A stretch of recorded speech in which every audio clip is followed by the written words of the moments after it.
Hello, tech family. Atia here. I'm so excited for this upcoming interview. We're going to be interviewing Nastasja. She is a freelance UX designer. She's going to tell you more about how she got started. You guys are in for an awesome treat. Thanks for tuning in. All right, tech family. I am here with Nastasja, and she is a UX designer. She's going to tell us a little bit more about her role, what she does day to day. You guys are definitely in for a treat. So Nastasja, first of all, first things first, if you could just tell us a little bit more about yourself, your career background, and then what made you want to transition into being a UX designer? Yes, so I have a really heavy background in banking. I started my banking career in 2009 as a teller. That was before banking became digital. And so as banking evolved over the years, it became digital, and I really got to see the frustrations of that came along with having customers learn how to work or helping them learn how to work the mobile banking platform and as well as online banking. So that came with a lot of frustrations. I had no idea what UX design was. And then fast forward to now, I discovered what UX design was. And I absolutely love it. I was like, oh my gosh, with my creative background, it just makes sense to dive a little bit more. I love solving problems. I love enhancing customer experiences or user, that's what we call in UX, users experiences, and it's a rewarding career where you can make a positive impact on people's lives through design. Awesome. So we meet a lot of people from many diverse backgrounds. You know, I was a stay-at-home mom. Justin was in car sales. You are in banking. So that is really interesting. So you have people from all these different career backgrounds breaking into tech. Can you tell us a little bit more, just specifically about I know you sound very passionate about it, but if you could just tell us more, what actually is a UX designer? So UX designer is someone who is creating digital products or services that are user-friendly, intuitive, and enjoyable to use. It involves understanding the user's needs, behaviors, and the preferences to design of the interfaces that will provide them with a seamless and satisfying experience. Okay, awesome. Now, can I ask you this? This is off the cuff, but your experience in banking, would you say that there were any transferable skills that was able to help you in your current role? Absolutely. As far as problem solving, I had to solve lots of problems. I went from, of course, being a teller. I worked as a assistant branch manager for a while. I also, my favorite part was working as a banker, where I got to actually get a heavy amount of the customers coming in with problems. They go straight to the banker and want us to solve their problems, whether that be their financial problems, whether that be, fees that they occurred, whether that be, just having to wait long times either on the phone or in the drive-through area or in the lobby. And also, of course, not being able to navigate the online banking and mobile banking platforms and finding what they need. So I handled a lot of solving customer problems. And so that's what a UX designer does. They do heavy research and synthesize and analyze those problems and create, a better user experience by designing products. Okay, awesome. So you told us why you chose this career, but if you can tell our viewers, anybody that's watching, maybe they're interested in it, maybe they heard, Course Careers has this UX design class, UI design class. I want to do it, but why would someone be interested in this career? Yeah, so I would say for an aspiring UX designer, they should consider this career for its dynamic nature. The demand is there's a demand for it in various industries, and the opportunity to continuously learn and grow, because technology is always evolving and there's always something to learn. So it keeps it exciting. That's awesome. So anyone who's watching, you can tell, okay, This lady loves her job. But with every job, there are pros and cons. So if you can share with us, what are some of the pros with your job, but also what are some of the cons? Yes. So let's say I'll give the pros first, the good news of being a UX designer. I would say I'm a creative person, so it gives me the ability to be creative and innovative. Always having to come up with different ideas to build the products, and also to get into the minds of users and learn what their frustrations are, and also hear what their frustrations are, and kind of try to fix the problem. To the ability to work with diverse teams. You get to work with the marketing teams, the sales teams. Just depends on where it is that you're working, and how they run. Their how they run their teams. You have competitive salaries, so it's a great way to secure the bag, and the satisfaction of just seeing your designs, create a positive impact in users' lives and people's lives. And so for cons, I would say, some of the cons with being a UX designer is you have to meet tight deadlines, just depending on whether you're doing like a sprint, whether you work on agile teams. There can be occasional conflicts in, the design decisions that are made. And you need to be able to continuously adapt. That's huge in being a UX designer, because again, technology is always evolving and user preferences are always changing. Okay, that's good. Thank you for that. So if you can just walk us through, Nastasja, what does a day-to-day look like as a UX designer? First of all, is your role, are you hybrid? Are you remote? Are you in a building? What is your actual role consist of? That's a great question. So currently I am a freelance UX designer. So that's that's a challenge in itself, right? Because I don't have the break work. That down for us. Absolutely. So my day-to-day is going to involve managing client projects, conducting remote meetings, collaborating with clients to understand their needs and also their users' needs, especially if this is not like an idea of a product, but it's already, ongoing. I work on various tasks, including like things like user research, prototyping, wireframing, delivering design solutions. I would say making design systems and the whole nine. I wear many hats as a freelance UX designer, and of course, I'm always doing my own research to learn the latest and greatest design tools that are out and that I could be using, or getting inspiration from other designers, networking, and trying to secure, clients and gain that trust. So, and continuously building my portfolio, all the things. Wow. So when you say freelance, is that like this is your own company? Like you basically work for yourself? Is that what that looks like? I'm a freelancer, which means that I have my own company. I have an LLC, cutting out a little bit. And this is my own company.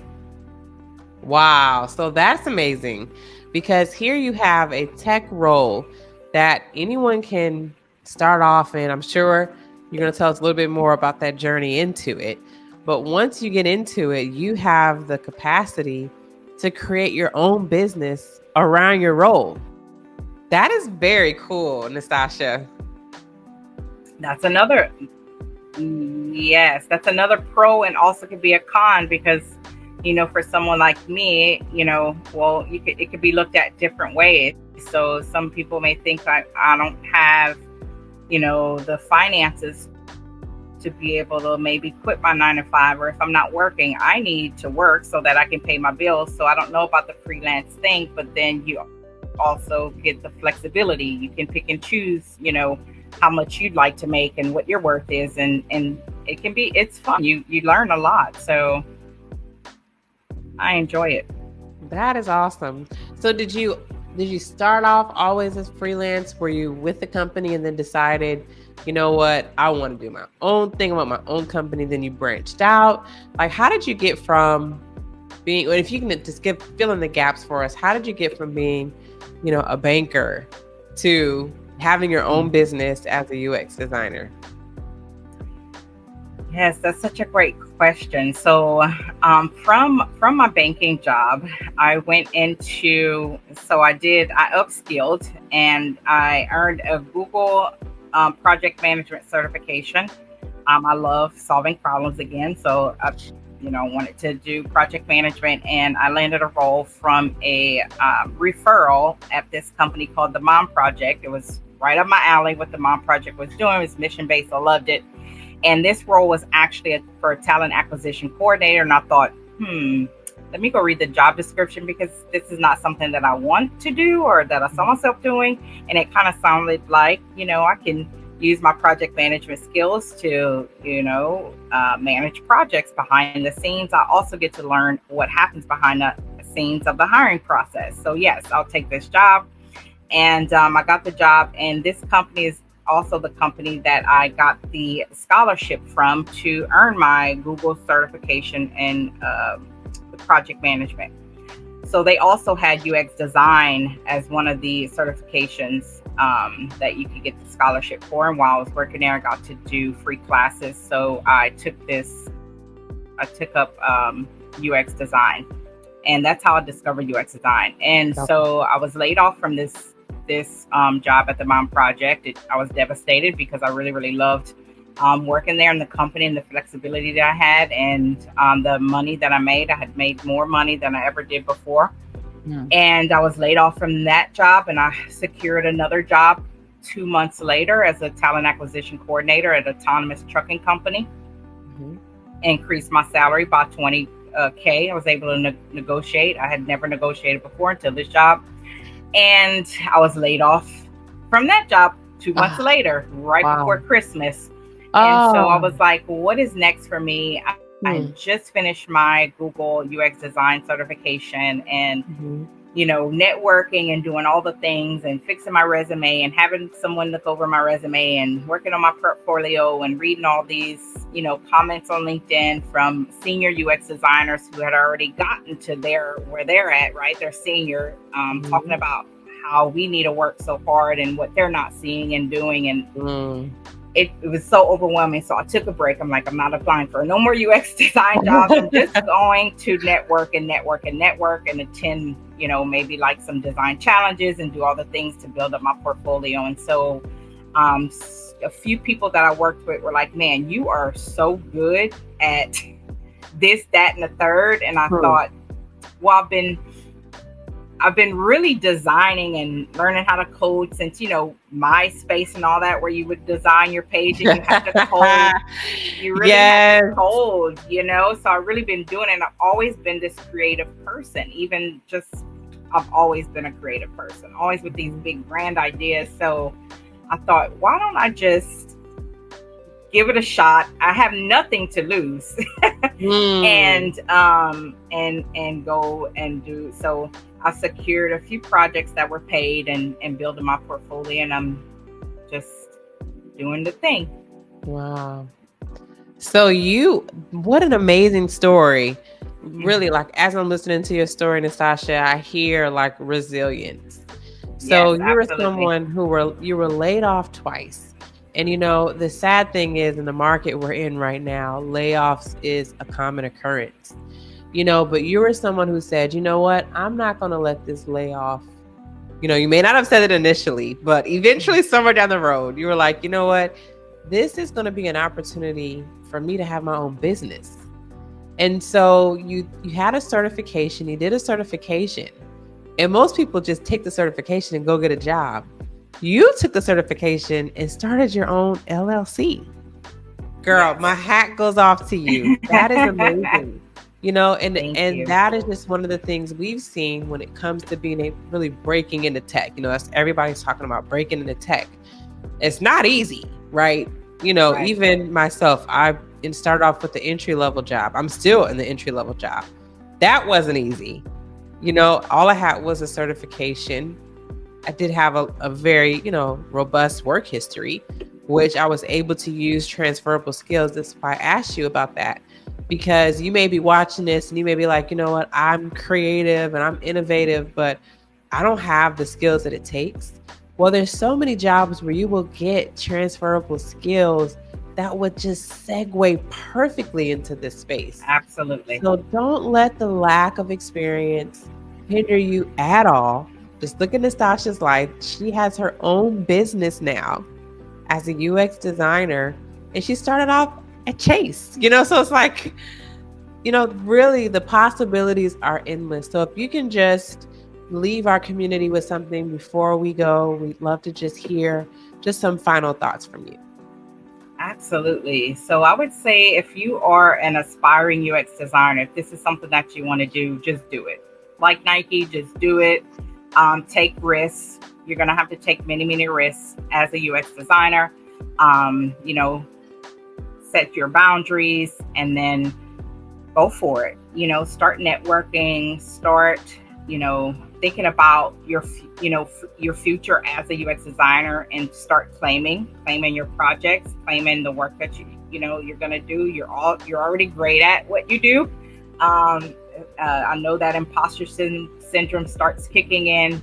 Don't allow it to overpower your ability to do the job or do the thing that you're really great at. Find what you're great at and just keep doing that. And people will see your passion and they'll see what you're great at. It happened to me. I had some imposter syndrome and I just did it. I kept hearing too many times different people say the same thing. So you'll hear that and just do it. Start, involving, building your portfolio. Like I said, networking, gradually taking on additional projects. I did a lot of volunteer projects. I am someone who volunteers in my community, so I love to give back, and I thought that would be a great way to give back. One of my clients came from someone I redesigned their business website. They referred me to someone that they knew, and so although volunteering may seem like you're doing free work and nothing's going to come of it, you just never know. So I would say that those are some things that can help, Yes. Thank you, Nastasja. That is great advice. Just do it. Don't let the apprehensions or the doubts stop you. Just step out, take that leap of faith, and you never know. You may have your own business just like our sister here. Yes. So thank you so much, Nastasja, for your time. For those of you who are interested in, like she mentioned, networking, maybe you'd like to reach out to her. We're going to put your LinkedIn information in the description so that way people can get some more encouragement from you. So encouraging. Just hearing your story, I'm sure that people are going to want to reach out and just ask questions about breaking into tech. What does that look like? This is a great avenue. For those of you who don't know, Course Careers does have a UX UI course now happening. For those of you who are interested, you can check out the website for more information. Thank you so much, Nastasja, and thank you all for tuning in. Thanks. Bye. Bye-bye.